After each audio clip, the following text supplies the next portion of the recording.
तो आए स्टूडेंट, कुछ एमसीक्यूज हैं जो बोर्ड के हवाले से वेरी इंपॉर्टेंट है। बायो के एमसीक्यूज हैं, कुछ बायोलॉजी के ना कुछ एमसीक्यूज हैं जो बोर्ड में आए हुए भी हैं और आते भी हैं पेपर में। तो ये एमसीक्यूज भी ज़रा आप प्रिपेयर कर लें थोड़ी देर के लिए ना, ये एमसीक्यूज भी लाजमी प्रिपेयर करके जाएं ताकि आपको वो जो 12 मार्क्स के एमसीक्यूज है ना, वो 12 में से 12 आपके नंबर आए। तो देखें ज़रा इन एमसीक्यूज को।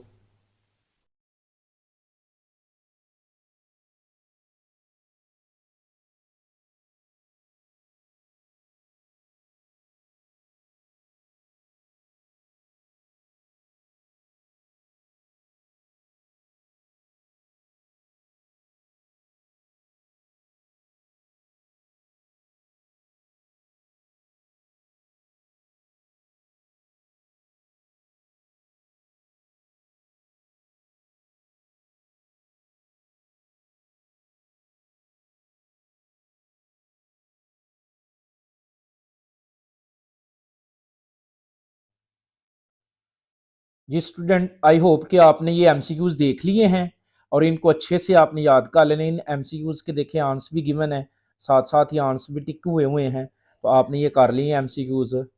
इंशाल्लाह अब आपका पेपर जो है वो फुल प्रिपेयर हो जाएगा अगर आप ये एमसीक्यूज और वो जो शॉर्ट बताए हैं जो लॉन्ग बताए हैं वो करेंगे तो इंशाल्लाह आपका पूरा पेपर जो है ना वो अटेम्प्ट हो जाएगा।